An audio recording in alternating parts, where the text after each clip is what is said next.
তারণ প্রভু নারায়ণ ভুবন বিহারী হরি হে জয় দীন তারণ।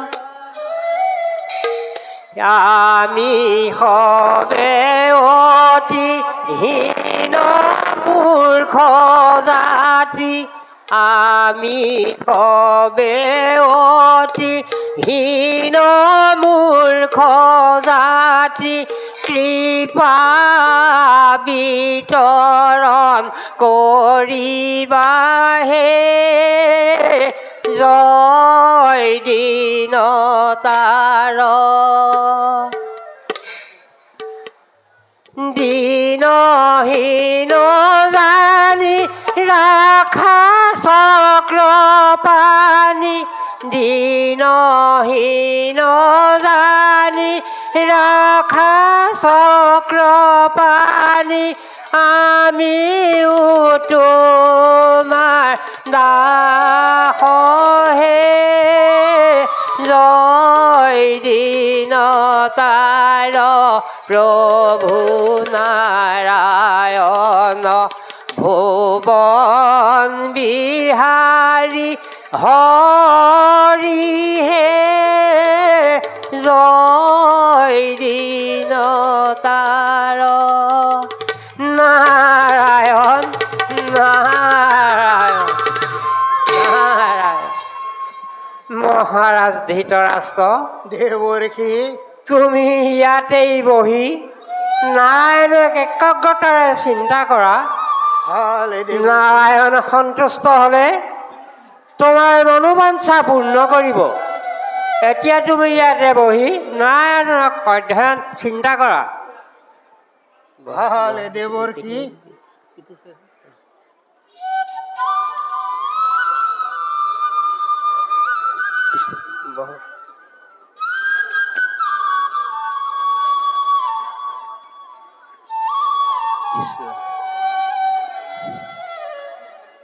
মই এতিয়া আহিলোৱে। যাওকে দেৱৰ্ষি, আশীৰ্বাদ কৰিব যাতে মই মোৰ মনোবাঞ্ছা পূৰ্ণ কৰিব পাৰোঁ। মোৰ প্ৰাণ গোপাল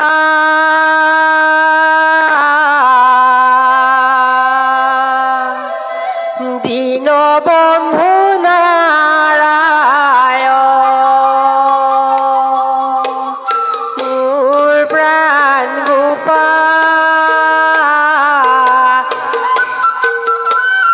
দীনবন্ধু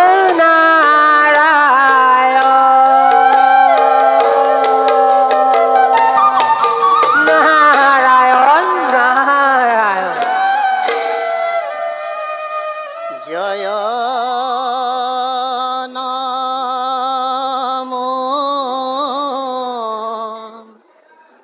নারায়ণ ত্রিজগত পতি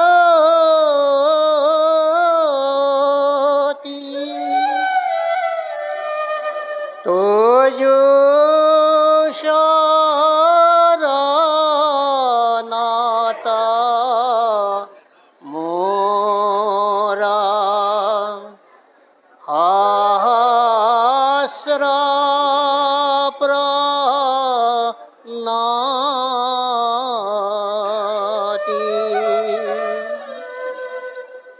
কত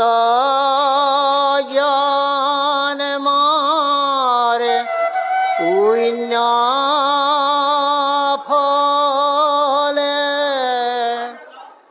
নরতনু পাইলো, কিনু কর্ম দুখে মই অন্ধ হুয়া রইলু দৃষ্টি দান দিয়া প্রভু মুক কর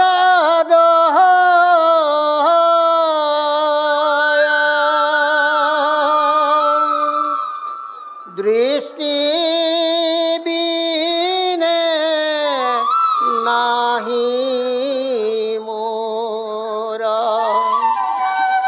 জীবন মায়া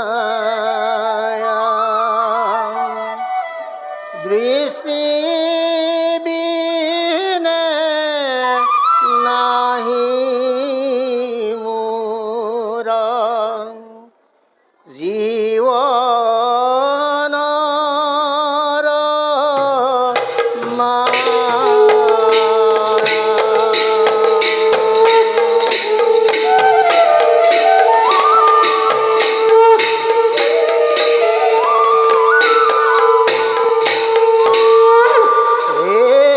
জ্যোতির্ময় নারায়ণ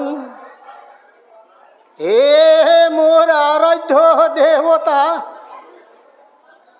এই অন্ধকে দৃষ্টি শক্তি প্রদান করি অধমরে জীবন সাৰ্থক কৰক প্ৰভু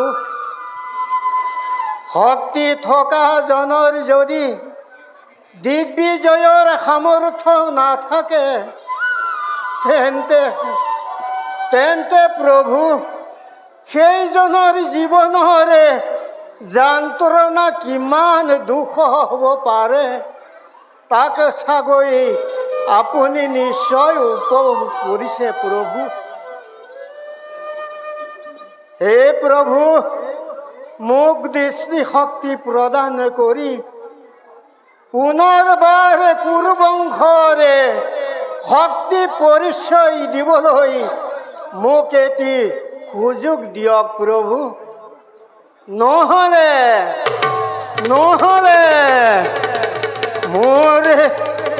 মোৰ এই তীক্ষ্ণ অস্ত্ৰৰে মোৰ নিজৰ শিৰ মই নিজেই শেষ কৰি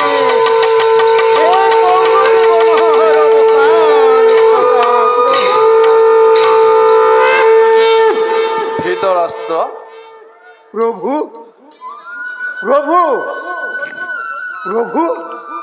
আপুনি আহিছে প্ৰভু, আপুনি আহিছে। মোৰ সেৱা গ্ৰহণ কৰক প্ৰভু।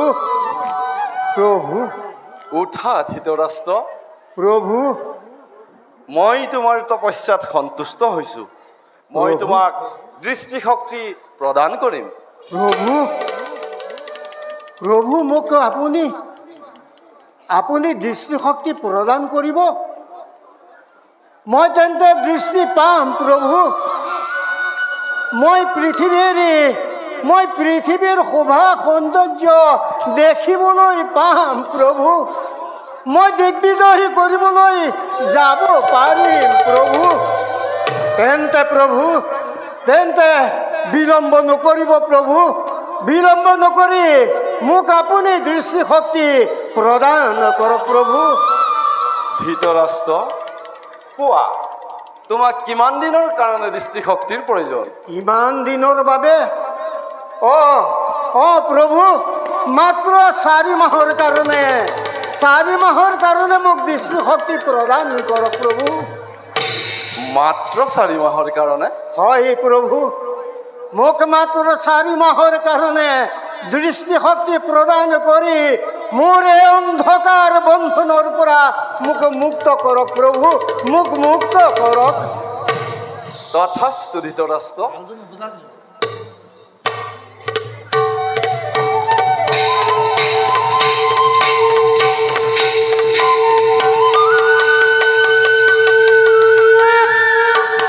দেখা সৰ্বজন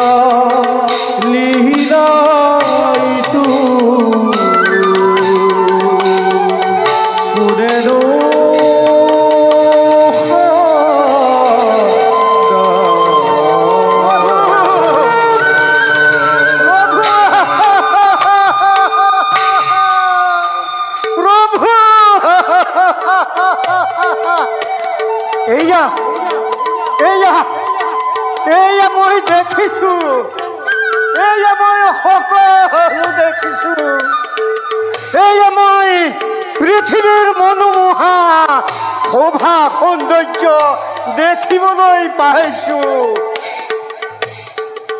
দেৱৰ্ষি, চাওক দেৱৰ্ষি, চাওক জগতবাসী, এই ধৃতৰাষ্ট্ৰ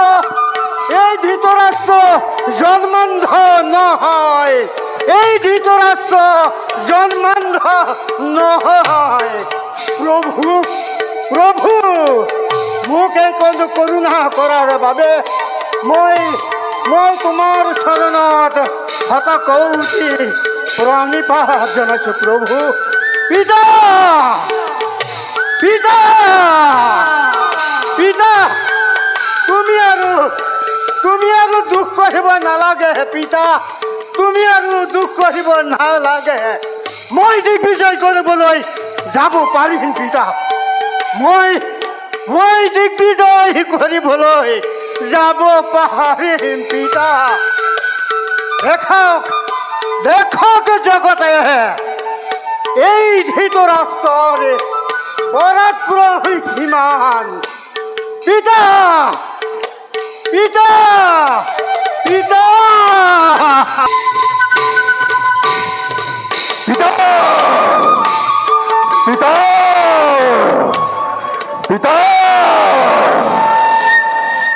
বিষ্ণুৰ মায়াৰ বশবৰ্তী হই মোক জন্ম দি কিয় তুমি মোক পাহৰি গলা?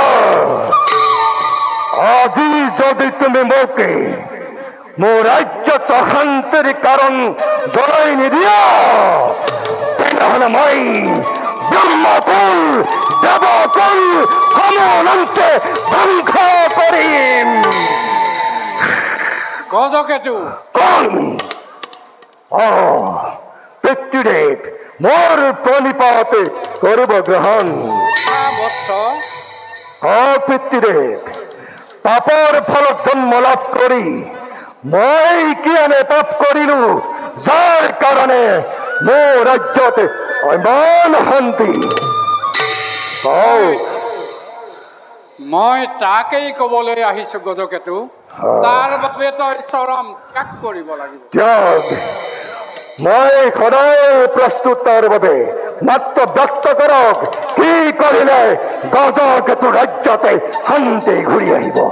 তোৰ ৰাজ্যত অশান্তিৰ কাৰণ তোৰ নপুংসক পুত্ৰ চন্দ্ৰকেতু। চন্দ্ৰকেতু? তোৰ ৰাজ্যত যেতিয়ালৈকে তোৰ দ্বিতীয় পত্নী প্ৰভাৱতী আৰু তোৰ নপুংসক পুত্ৰ চন্দ্ৰকেতু থাকিব, তেতিয়ালৈকে তোৰ ৰাজ্যত শান্তি নহ'ব। মোৰ নপুংসক পুত্ৰ চন্দ্ৰকেতু আৰু প্ৰভাৱতীৰ কাৰণে ৰাজ্যত শান্তি?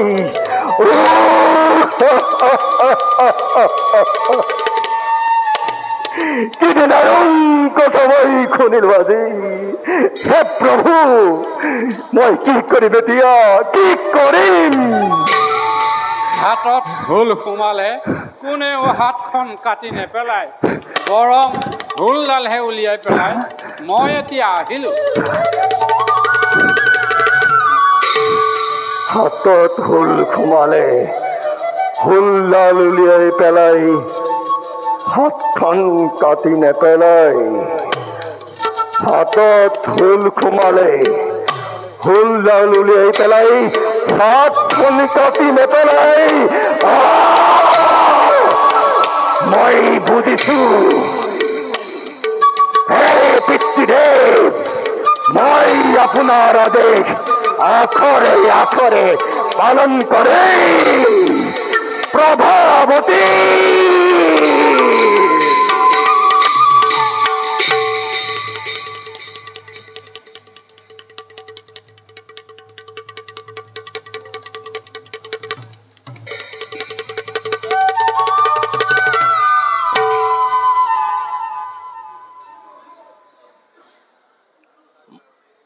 মোৰ দুই পুত্ৰ বিদুৰ আৰু ধৃতৰাষ্ট্ৰ তপস্যালৈ যোৱাৰ অনেক দিনেই হ'ল। তেওঁলোক এতিয়াও ঘূৰি নাহিল।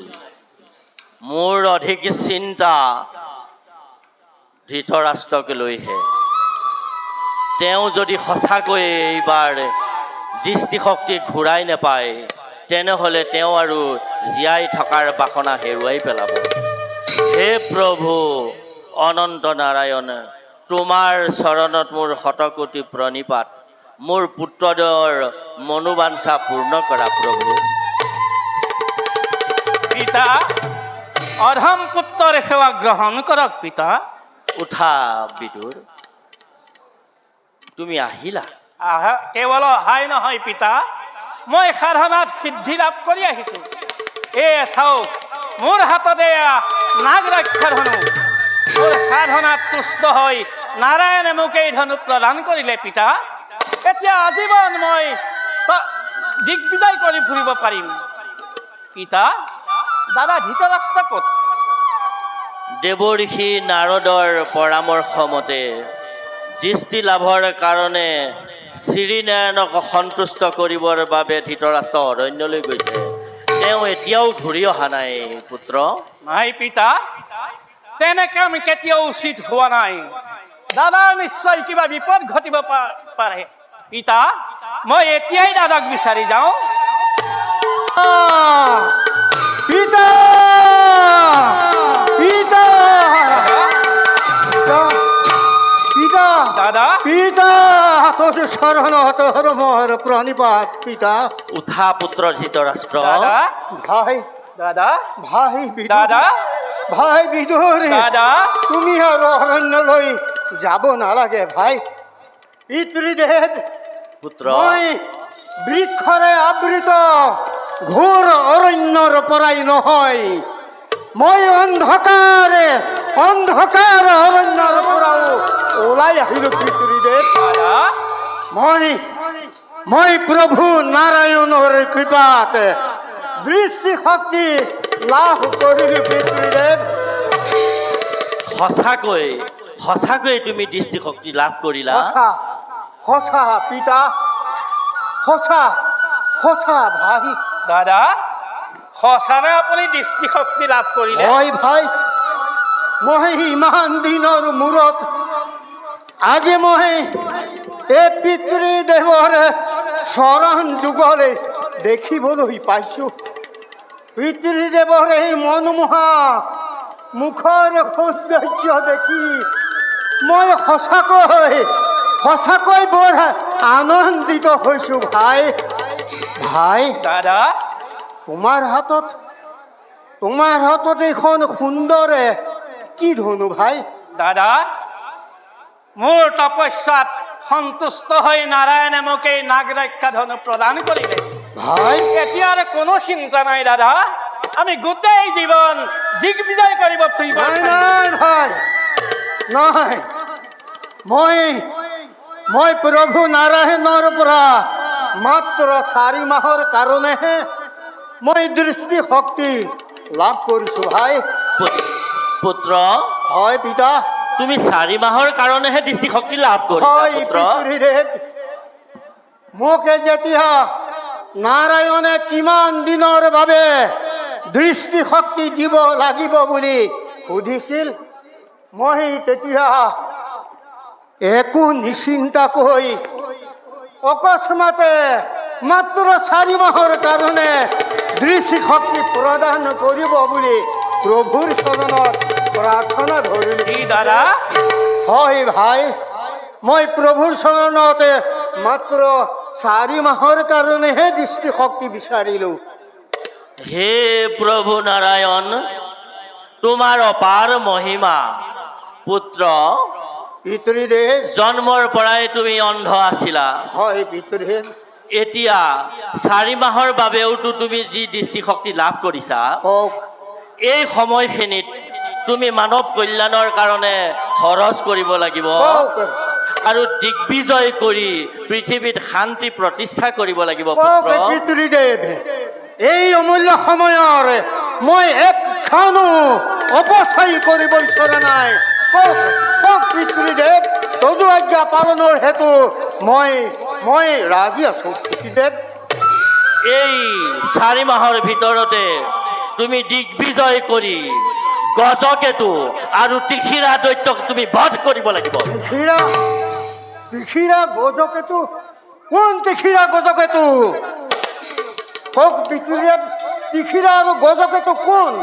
গজকেতু ব্ৰাহ্মণৰ অভিশাপত শিৱৰ অংশৰূপে গজকেতুৰ জন্ম, যাৰ শৰীৰৰ আকৃতি মনুষ্যৰ দৰে হ'লেও তাৰ মুখমণ্ডল হস্তীৰ দৰে, যাৰ পুত্ৰদয় আৰু সেনাপতি প্ৰবল প্ৰতাপী, যাৰ পৰাক্ৰমত এই ত্ৰিভুৱন কম্পমান, আৰু ত্ৰিশিৰা 3টি শিৰযুক্ত দৈত্যই ভোগৱতী নদীৰ তীৰত ব্ৰাহ্মণ ঋষিমুনি আৰু ৰাজা মহাৰজা আনকি নিজৰ শিৰ কাটিও যজ্ঞ কৰিছে। এই যজ্ঞতে তেওঁ শিৰ বিসৰ্জন দি তেওঁ অমৰত্ব লাভৰ কাৰণে প্ৰযত্ন কৰিছে পুত্ৰ। আৰু এই সময়ৰ ভিতৰতেই তোমালোকে দিগ্বিজয় আৰম্ভ কৰি এক সুলক্ষণীয় হস্তীৰ কপালত জয়পত্ৰ লিখি লৈ তোমালোকে দিগ্বিজয় আৰম্ভ কৰা। আৰু আমাৰ পৰম মিত্ৰ গান্ধা ৰজাই হস্তি ৰক্ষাৰ দায়িত্ব ল'ব, আৰু সৰ্বগজ বান্দৰ আৰু সুকৰ্ণ ৰজাই সততে সহায় কৰিব। এই সময়তেই তোমালোকে এক সুলক্ষণীয়া হস্তি বিচাৰি দিগ্বিজয় আৰম্ভ কৰা পুত্ৰ, দিগ্বিজয় আৰম্ভ কৰা। পিতৃদেৱ, সেইকাৰণে কেনেকৈ সম্ভৱ হ'ব? ত্ৰিশিৰা, তহঁতৰ মৃত্যু ক্ষণে চাপিল ওচৰে, তহঁতৰ মৃত্যু ক্ষণে চাপিল ওচৰ। পিতৃদেৱ, আমি এতিয়া আমাৰ নিজ কৰ্তব্যৰ কাৰণে আমি আগবাঢ়ি যাওঁ। পিতৃদেৱ, মংগলমস্তু, মংগলমস্তু। আহক দাদা।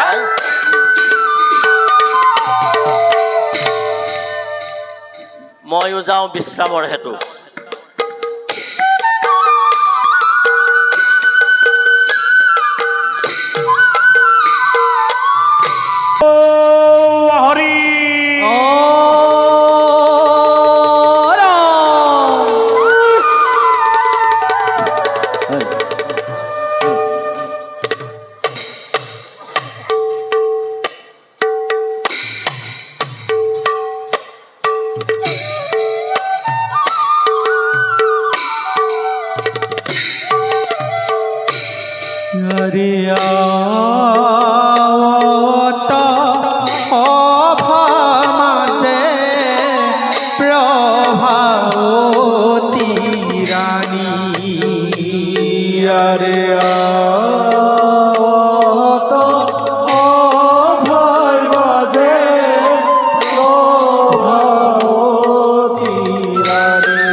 ওচৰত প্ৰাৰ্থনা কৰোঁ।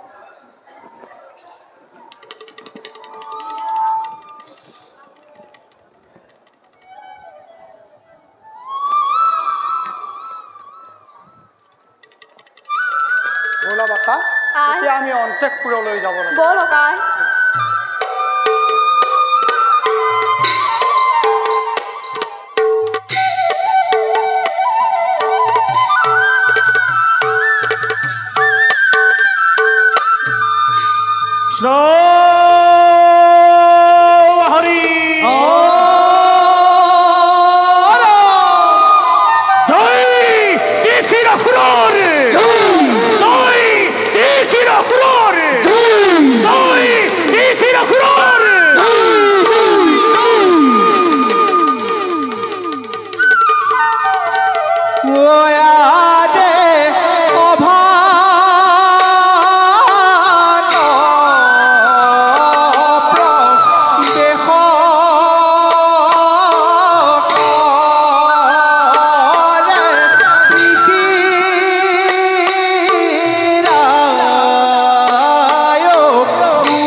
কোনোদিন কোনো মতে কোনো ক্ষণত যতে মৃত্যু আহিব নোৱাৰে তাৰ কাৰণে মই অবিৰত ৰক্ত যজ্ঞ আৰম্ভ কৰিছোঁ। তাৰ কাৰণে মই নাৰায়ণক তুষ্ট কৰিব খুজিছোঁ, কিন্তু অন্যৰ দৰে তুলসী মই নাৰায়ণক তুষ্ট কৰিব বিচৰা নাই। মই দেৱতাক পূজা কৰিবৰ কাৰণে পূজাৰ সামগ্ৰী হিচাপে গোটাই লৈছো সাধু সন্ত ভকত বৈষ্ণৱ এইসকলক মই এজন এজন কৰি ধৰি আনি বলি দি মই পূজা কৰিব আহিছো, আজিও কৰিম। তাতো যদি নাৰায়ণ সন্তুষ্ট নহয় তেন্তে স্বৰ্গৰ ইন্দ্ৰ আদি দেৱতাসকলক ধৰি বলিহালত নিক্ষেপ কৰি মোৰ সাধনৰ বাবে প্ৰয়োজন হলে ব্ৰহ্মা শিৱ দুয়োকে ধৰি আনি জ্বলন্ত অগ্নিত আহুতি প্ৰদান কৰি মোক মৃত্যু নালাগে, মোক লাগে অমৰত্ব।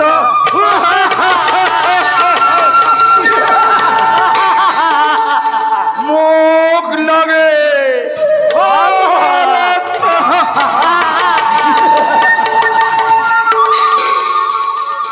সেনাপতি কালজয়, আৰে কনক মহাৰাজ, আৰু যজ্ঞৰ সকলো সম্ভাৰ যোগাৰ হ'লনে? আজিৰ কাৰণে কিমানজন ঋষি আৰু দেৱৰ্ষি সাজু কৰি ৰখা হ'ল? আৰু শুনা, আজি মোৰ বলিৰ তৰোৱাল এনেদৰে তীক্ষ্ণ কৰি ৰাখিবা। প্ৰয়োজন হ'লে মোৰ শিবিৰ কাটি আহুতি প্ৰদান কৰিম। মহাৰাজ নিজৰ শিৰচ্ছেদ কৰাৰ পিছত আপুনি কাৰ সফলতাৰ কাৰণে যজ্ঞ কৰিব?